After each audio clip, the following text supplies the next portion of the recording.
And this is a topic called vector components.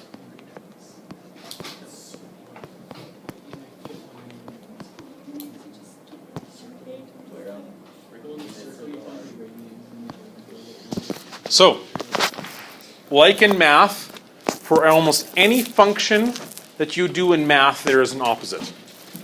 The opposite of addition is subtraction. The opposite of multiplication is division. The opposite of log. I know this because I've been doing it. You might not know it. What's the opposite of square? Square root, right? So there's always an opposite. Vector addition, subtraction also has an opposite. The idea of vector addition and subtraction is that you take two or more vectors and combine them into one. Vector components is that you take one vector and break it into two or more vectors. It depends on how many dimensions you're working with. If you have a three-dimensional vector, you'll break it into three vectors. If you have a two-dimensional vector, you'll break it into two vectors. So the idea is this. If I have a vector that's on an angle,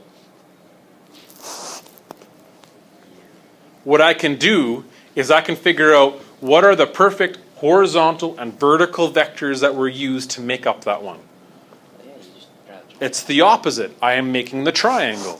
So really what I'm doing is I'm finding this side and that side. Now why did I draw them dotted?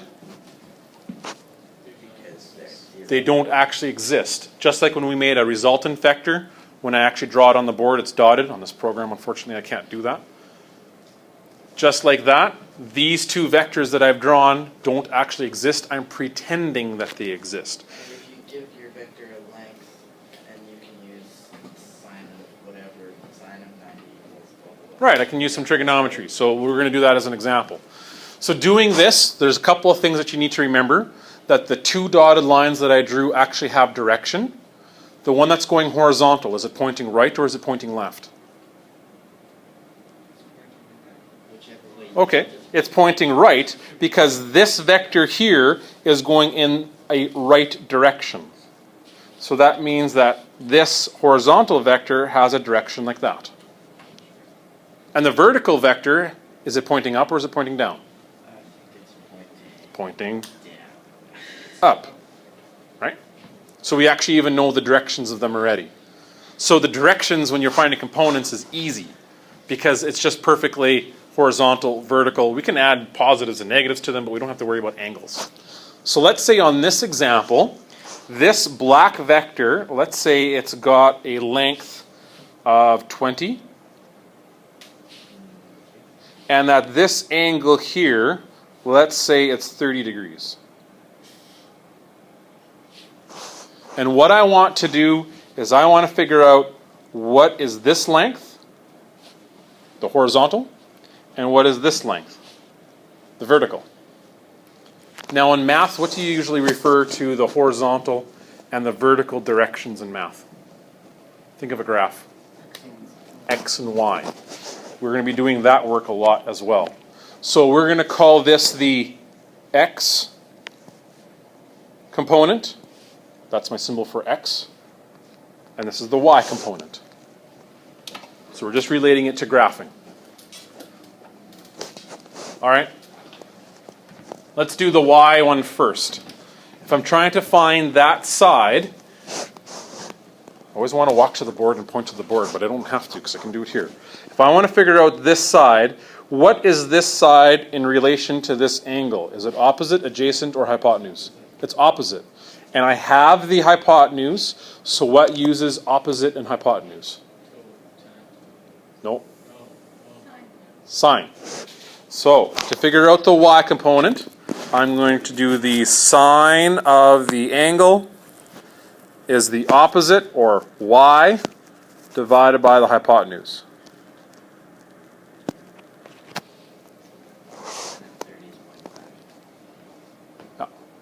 So then I can fill this in already. We've got the sine of 30 degrees. Which makes y 10. y, and then hypotenuse will be 20. Now when you punch sine into your calculator, you should get 0.5. It's one of those definitions. So we've got 0.5 equals y divided by 20. And now I rearrange, I would multiply both sides by 20, and I get y equals 0.5 times 20 to give me 10. So I figured out how much in a y direction that black vector is going. It's going 10 in a positive y direction. Yeah. Okay. So now I can do the same thing for cos.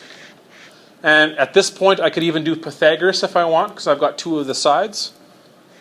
Or I can use cos to figure out that side. Since you already have the 30 degrees, you don't need to find your angle, so you can just say north of east. I don't even need to do north of east, If you want. because the 10 is just perfectly north, right?